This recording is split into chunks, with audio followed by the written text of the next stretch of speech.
you have any questions about the debate last night or both debates or anything else?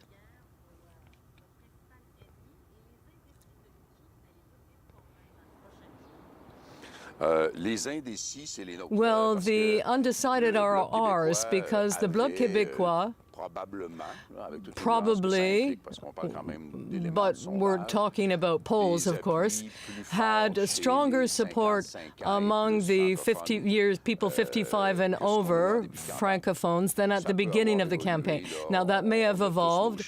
We all have our own numbers, and there are numbers that really are not credible. So I think things have changed, but those were our own undecided voters. My job was really to find a way to get a message off to our people using those other figures and present a nuance, talk about the uncertainty surrounding Mr.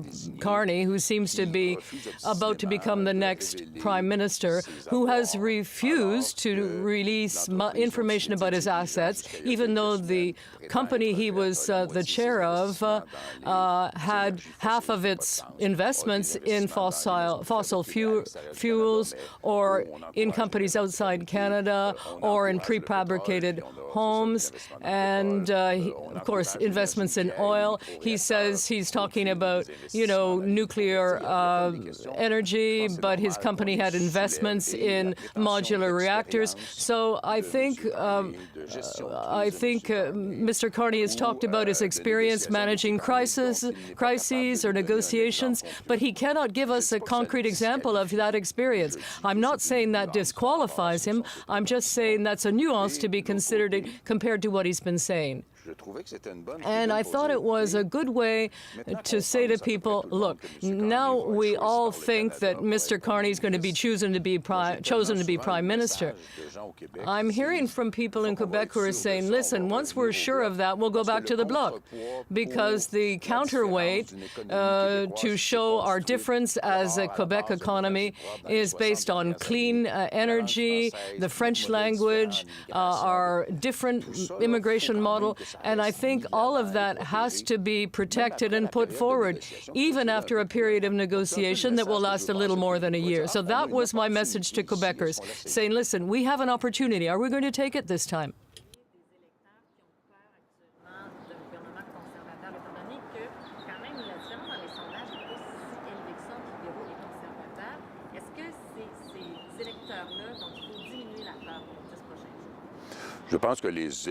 I think that voters no longer believe that Mr. Poilievre will be Prime Minister of Canada. At the stage we're at now, there's more of a chance that the Bloc get 35 seats than Pierre Poilievre become Prime Minister of Canada. And I'm not saying I'm making a definitive judgment on this. The judgment is to be made by Canadians and Quebecers. But people in Châteauguay and Chicoutimi and Victoriaville and in my town are going to say, look, we're going to keep what we've gained so far. We're going to keep our attachment to what we are. And we are not going to refuse to look at the fact that all the efforts made thus far with cash have been made to the benefit of Ontario, whereas the Quebec forestry industry has spent $2 billion in illegal money, has spent a lot of money, and the U.S. has put all of these tariffs on our industry. And the fact is that our aluminum is going to the United States, and we're putting a tariff back on that aluminum. So there's a really poor reading of the economy at this point, and maybe we need someone to do something differently. We'll work together with the other, but we need a mandate from Quebecers in order to do that.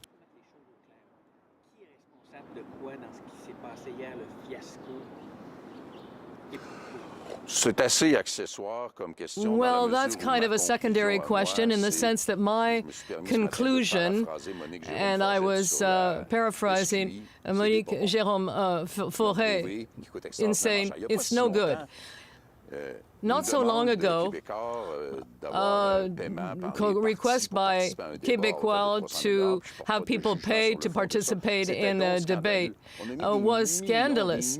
We put millions and millions of dollars in the hands of a commission that decided that it should replace a media consortium that did the work a lot better, and they were between harmful and useless, and I'm particularly disenchanted, I guess I can say it that way, not angry, I'm never angry, but I'm disenchanted, shall we say, with the issue of the debates. It's fundamental for us in Quebec for fairly obvious reasons, and it's fundamental for me in a campaign. I didn't get the TVA debate. We didn't get a French scrum after the debate in English last night.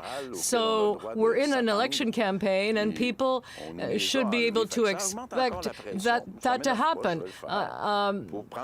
So that prompts me to go and speak to people directly in the next 10 days and see whether my assumption that people are relatively reassured and will be saying, yes, you can be our spokesperson, all of our candidates, I mean, and our insurance policy in terms of our ability to be protected in Ottawa in relation to Donald Trump. Vous aviez des réponses évidemment un peu plus courtes hier. Est-ce que vous estimez que vous avez... Dans quel débat vous estimez que vous êtes mieux illustré finalement? J'ai un stunt incroyable à vous révéler. Well, I am a francophone. That's a great revelation. So in English, I'm not as much at ease. I'm not as comfortable, but this really wasn't as much my debate as others. I was there to kind of look at what was happening, wait for other people, and then I said to the moderator, listen, I'm well behind on my time, so at that point I was able to get into the debate everything, or pretty much everything I wanted to say. But that's why I spoke a little less, but it wasn't my intention to occupy the entire space.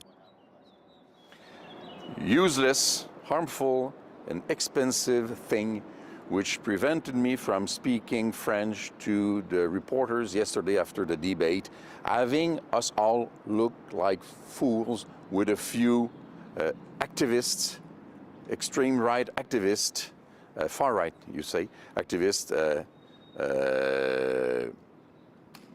taking control of an event which is supposed to be a high moment for democracy.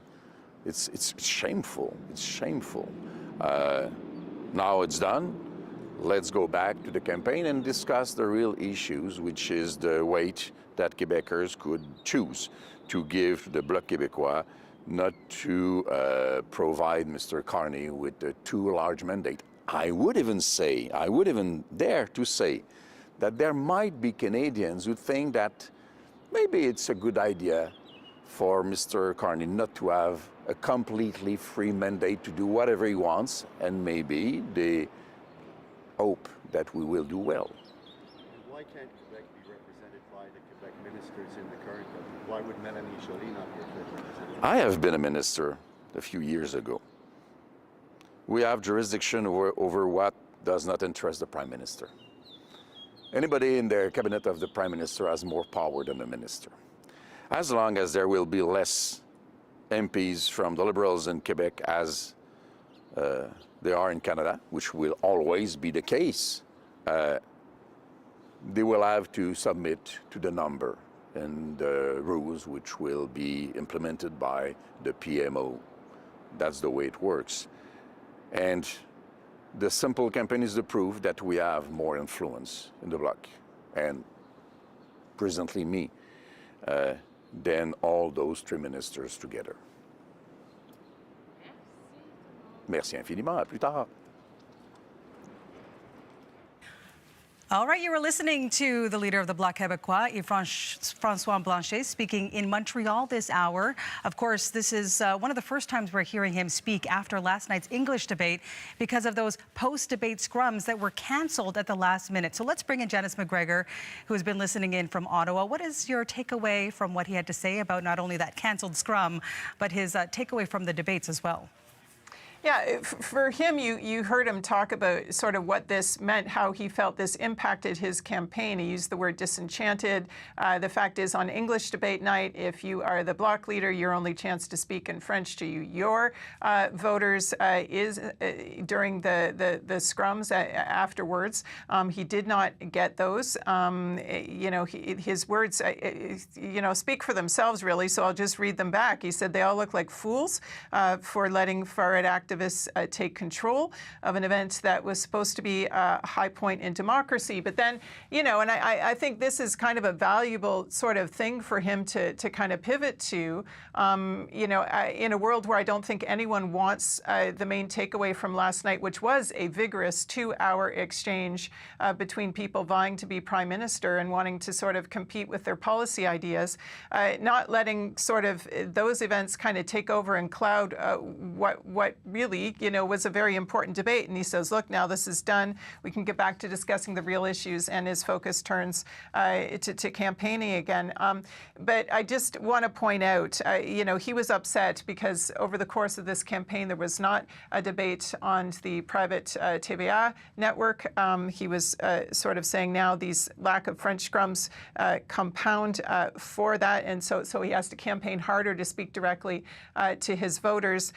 People in English Canada, though, might find that a little hard to kind of swallow, because French voters have had that extraordinary kind of cinq chefs, the extended interviews with each one on Radio-Canada earlier in the campaign. Also, we have seen, the main leaders take their turn on Tout le monde en parle, one of the top-rated talk shows, take some hard questions, revealing moments, performances on that program, again, for the French audience, primarily in Quebec. We have not seen English language interviews to rival the impact of those that have been offered up for the French audience, particularly in Quebec.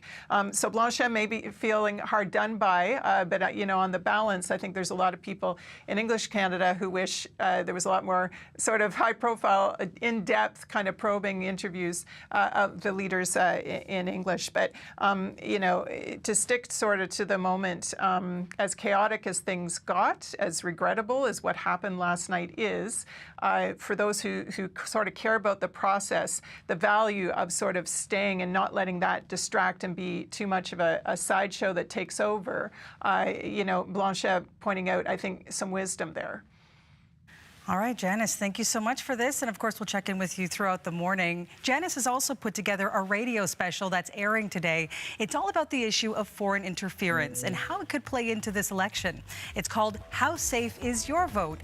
And that airs today at noon, 12:30 in Newfoundland. You can catch it on CBC Radio and on the CBC Listen app.